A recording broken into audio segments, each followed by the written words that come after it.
Avant de commencer, si vous aimez les contenus qui défendent le panafricanisme, l'unité africaine et une Afrique consciente, pensez à liker cette vidéo et à vous abonner pour soutenir cette voix africaine. Je vais m'excuser encore une fois de plus auprès de ceux que mes mots pourraient vexer, parce que je n'irai pas par le dos de la prière. Nous allons nous attaquer encore aux mots qui minent l'Afrique. Vous avez certainement tous déjà entendu parler du printemps arabe. Ce phénomène qui a bouleversé la géopolitique du monde arabe, en commençant par le Maghreb, en Afrique et jusqu'en Asie, qui s'est manifesté avec des conséquences souvent désastreuses, des morts et des divisions par endroits, et des bouleversements politiques sans précédent dans d'autres endroits. Et je pense que tous les Africains devraient comprendre qu'est-ce que c'est que ce phénomène, d'où il vient, et qu'est-ce qu'il faut faire pour se prémunir d'un tel phénomène. Malheureusement, nous sommes au regret de constater que certains Africains ne se réveillent pas. Et ce que je vais dire n'est que ma pensée à moi, mon analyse, c'est qu'il y a quelque chose qui vient sur l'Afrique de l'Ouest, que j'ai appelé l'hiver noir. L'hiver noir arrive. Il sera un hiver très froid, un hiver sanglant, un hiver meurtrier. Vous allez me poser des questions, pourquoi? Eh bien, en fondant la Confédération de l'AES, nous avons senti ce froid venir. Et tous les jours que Dieu fait, nous nous évertuons à trouver des troncs d'arbres pour allumer un feu qui va réchauffer le cœur des Africains, un feu qui va réchauffer les mentalités et le sang des Africains pour nous unir autour. Nous nous sommes évertués également à faire la chasse aux loups pour essayer d'utiliser leur peau pour faire des manteaux pour nous protéger du froid de l'hiver. Nous nous sommes évertués à construire des montagnes, des grandes montagnes pour briser le vent de l'hiver qui devrait s'abattre sur nos communautés. Malheureusement, force est de constater que certains Noirs sont là tous les jours à arroser nos troncs d'arbres d'eau fraîche pour qu'ils ne soient brûlés. Ils se transforment en loups pour faire en sorte que nous, chercheurs de loups, nous ne puissions pas surprendre le loup. Lorsque nous voulons construire nos montagnes, ils brisent les cailloux pour que nous ne puissions pas arriver.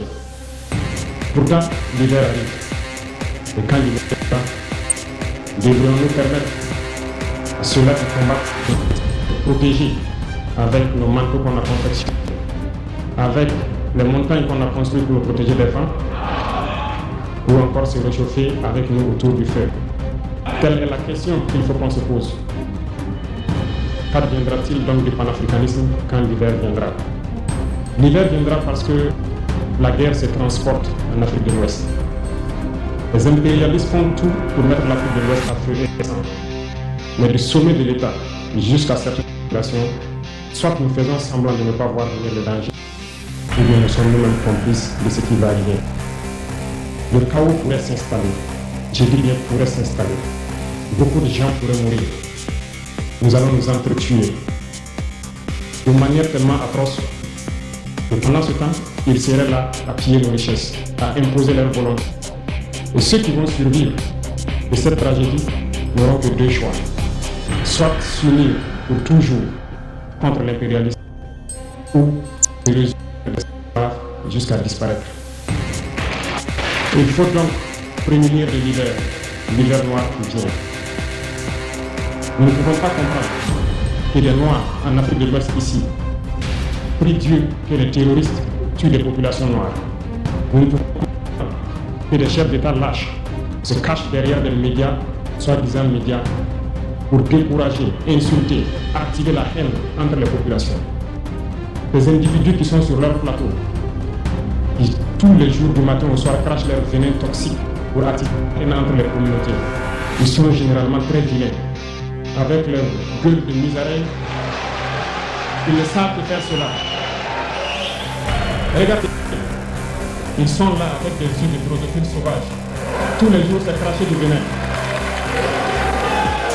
Ils cherchent à diviser les communautés. Sur les réseaux sociaux, ils sont là et ils sont nombreux. Pourquoi est-ce que nous, Noirs, cherchons à cultiver la haine entre nous? Et par hypocrisie, on se dit frère.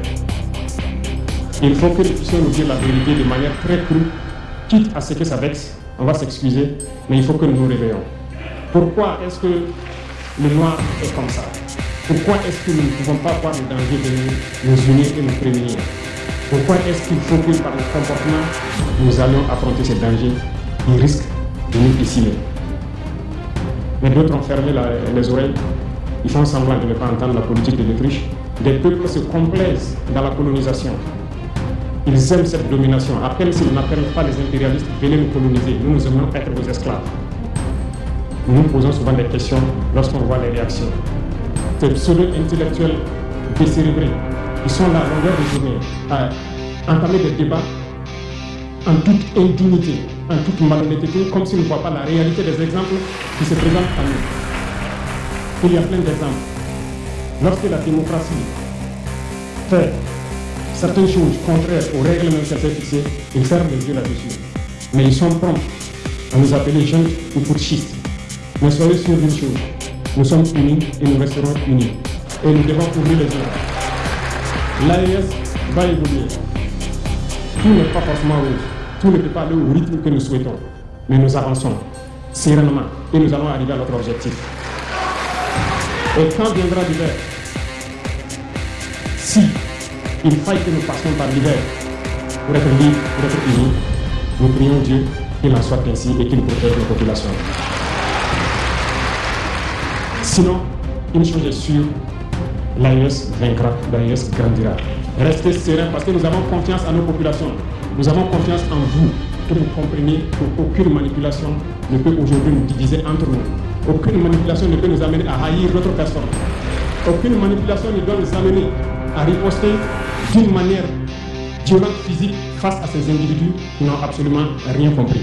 Restez sereins, ne ripostez pas physiquement, nous riposterons par la communication jusqu'à ce qu'ils changent eux-mêmes de mode d'action et nous allons aussi riposter en fonction du mode d'action. Restez sereins, Dieu protégera l'AES. Dieu vous protège tous, toutes les populations de l'AES. Dieu vous accompagne tous dans vos objectifs.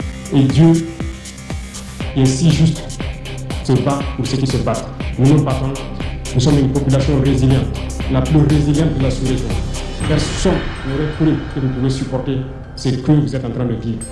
Nous allons vaincre le terrorisme, nous allons nous développer et nous allons nous affirmer. Nous allons avoir notre place dans le concert du monde. Que Dieu bénisse l'AES, que Dieu bénisse notre population résiliente et résistante. Que Dieu nous unisse davantage, la patrie ou la mort.